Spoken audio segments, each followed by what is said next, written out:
Imagine you won the lottery. $200 million hits your personal bank account in a single sunny afternoon. Your life is transformed. The debt is gone, the mansions are bought, and you never work again. Now, imagine the absolute opposite. Imagine a sudden, catastrophic accident that changes everything. You wake up in a hospital bed, are paralyzed, and your world is shrunk to a wheelchair. In 1978, researchers Brickman and Campbell conducted a seminal study on these two groups. They wanted to see the gap. They expected the lottery winners to be in euphoria, expected the victims to be broken. But when they checked in 1 year later, the results were staggering. Their happiness levels were nearly identical. The winners weren't floating on clouds anymore. The victims were no longer drowning in a sea of despair. Both groups had returned to a baseline, a set point that the human brain seems determined to defend. Welcome to OS. Today we are looking at the invisible architecture of your own discontent. You have spent your entire life believing that happiness is a destination. You think if you just reach that goal, you'll stay. But science proves that your brain has no intention of letting you arrive. It is a feature, not a bug. You are running ancient survival software on modern high-speed hardware. That software has one directive: never be satisfied. This is the hedonic treadmill. It is the reason the new car smell vanishes in less than a month. It is why that promotion you sacrificed years for feels like just another Tuesday after only a few weeks. To understand why we are built this way, we have to look at the ghosts of our ancestors. Natural selection did not favor the content. It did not favor the relaxed or the icily satisfied. Evolution prioritizes fitness over well-being. It cares about your genetic survival, not your personal joy. Imagine an ancient human who finds a massive supply of honey, eats and feels completely content. He decides he has enough. He sits by the river, stops looking for more, and stops watching the horizon. That human was a dead end, was eaten by a predator, or he starved when the season turned. You are the descendant of the restless. You are the child of the anxious, the hungry, and the never satisfied. Your ancestors survived because they were always looking for the next meal. They were always looking for the next threat. To stay ahead of competitors and predators, you had to stay slightly hungry. Contentment was a lethal risk. If you were perfectly happy, you would stop striving. If you stopped striving, you would stop passing on your genes. So, nature built a trick into your neurobiology. It gave you happiness as a signal, not a permanent state. Think of it as a brief, well-done notification from your biology. It's a reward for survival behaviors like eating. But if that notification stayed on your screen forever, it would become background noise. It would lose its power. The brain must clear the notification, must return you to your baseline so you will hunt again tomorrow. This baseline effect is what keeps us sensitive to new information. It ensures we stay alert to the changing world. If you stayed high from a single win, you wouldn't notice a new opportunity or a new danger. This adaptation is your brain's ability to normalize any circumstance, no matter how extreme it feels at first. It is why you can move into a palace and eventually just see walls. But the modern world has taken this ancient survival mechanism and turned it against us in a trap of abundance. We are chasing artificial rewards that are far louder and brighter than anything nature ever intended. And it gets stranger. Because we aren't just adapting to our wins, we are being conditioned to crave the chase. To understand why we never feel enough, we have to look at the molecule of more. We have to look at dopamine. It's not the molecule of pleasure, as most believe. It is the neurochemical fuel of the constant, unyielding hunt. We often mistake the rush of a craving for the joy of the reward itself. Your brain doesn't actually care about the prize. It cares about the race. Dr. Kent Berridge discovered a profound distinction between wanting and liking. Dopamine drives the wanting system. It is the chemical of anticipation, the neurochemical whisper saying, "Go get it." It lives in your mesolimbic pathway, firing long before you take a bite. It is the itch, not the scratch. The liking system is governed by opioids and endocannabinoids. These are your true hedonic hotspots. They provide the actual hit of satisfaction. But these hotspots are tiny, fragile, and incredibly short-lived. Your brain can maintain wanting for years, but it can only sustain liking for a few fleeting moments. This is by design. If pleasure lasted as long as the pursuit, you would stop searching for resources needed to survive. To see how deep this goes, We look at Robert Sapolsky. Oh, he studied dopamine in monkeys. He found that dopamine didn't just spike when the monkey received a reward. It spiked when a light signaled a reward. Then he changed the game. He introduced the maybe. At a 100% chance, dopamine was steady. At 50%, the levels exploded. The maybe is the most powerful drug. It's why you refresh your feed even when you know nothing is there. This is variable ratio reinforcement. It is the same logic that keeps people sitting at slot machines for 10 hours. Our ancestors needed this. In a world of scarcity, you didn't know if the next valley would have water. It maybe kept them searching. It kept them alive. But today, we live in a world of supernormal stimuli.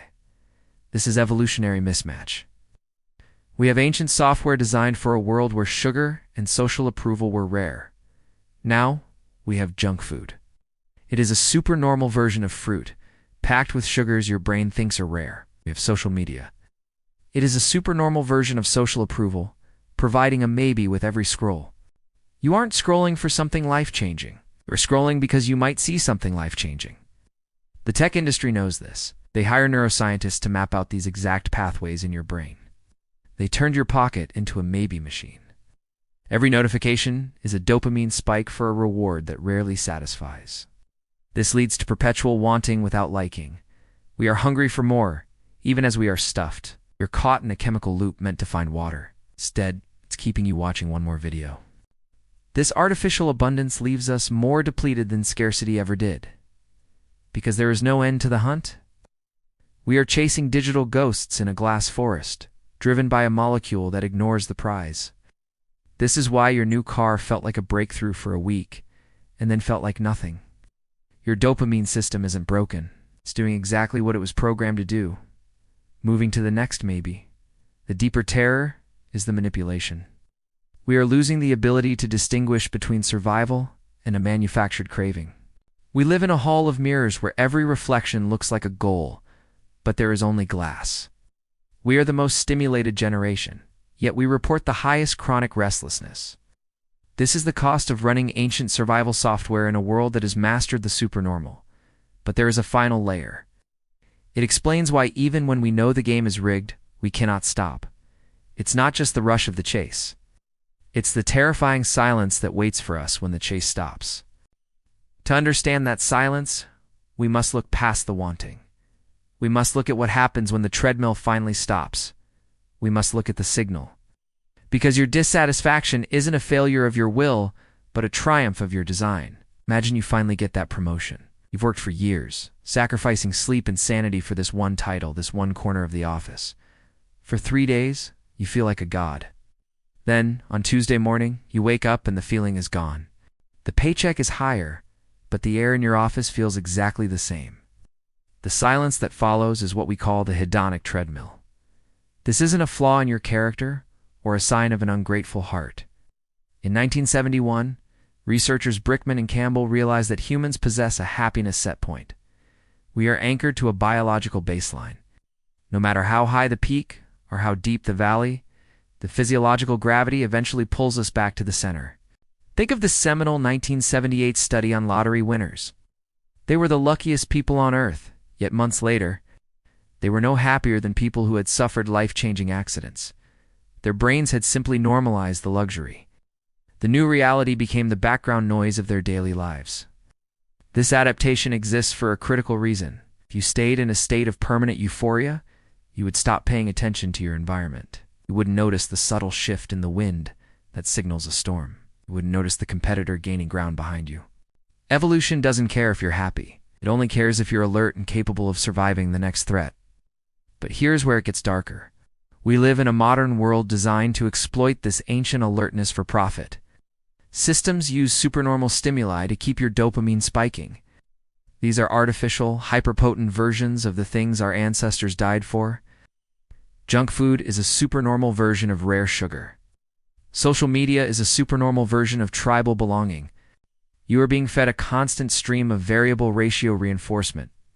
It's the same logic that keeps a desperate gambler at a slot machine. You scroll because you don't know which post will give you the hit. Oh. The uncertainty of the reward is actually more addictive than the reward itself. You are running on ancient software built for scarcity, but you are living in a hardware reality of infinite manufactured abundance. This creates a constant low-level friction. You feel like you're missing something vital even when you have everything you ever wanted. But there is a way out of the loop. It starts with distinguishing between wanting and liking. Neuroscience tells us that. Dopamine is the molecule of wanting. It drives the pursuit, the craving, and the frantic anticipation. But liking actual deep satisfactions, governed by a different chemical system entirely. Opioids and endocannabinoids provide the short-lived hits of true peace. Our brains are built to want much more than they are built to like. The chase is our default biological setting. To find stability, we must shift our focus from hedonic pleasure to what the Greeks called eudaimonia. This is the happiness of purpose. Eudaimonia doesn't come from a new car or a like on a screen. It comes from the mastery of a skill and the contribution to a community. While pleasure adapts in weeks, meaning has a much slower rate of decay. You don't get used to being a father or a craftsman in the same way you get used to a gadget. We must accept that we were never meant to be content. We are the children of the restless, the anxious, and the dissatisfied. Those who were satisfied with the first berry bush they found didn't survive the winter. Those who wanted more were the ones who lived. Your dissatisfaction is not a bug in your life. It is the engine of human progress. It is the reason we built cathedrals, mapped the stars, and split the atom. It is the fire that keeps the species moving forward. You can see it now. The void isn't there to swallow you. It's there to move you toward the next horizon. When the joy of the purchase fades, don't look for the next thing to buy. Look for the next thing to build. Stop asking why you aren't happy. Start asking why you aren't being useful to the world around you. Treadmill won't stop, but you can choose where it's pointed. You can run toward a destination of your own making. You've been living in a game you didn't know you were playing. Now that you understand the rules, the next move is entirely yours. You can continue to react to the spikes, or you can begin to architect your own meaning. What happens next is on you. You'll be deciding it awake. If this perspective shifted the way you see your own cravings, subscribe to OS. We're digging deeper into the hidden architectures of the human experience. Don't just watch the game. Learn how it's built so you can finally play it on your own terms. We'll see you in the next deep dive.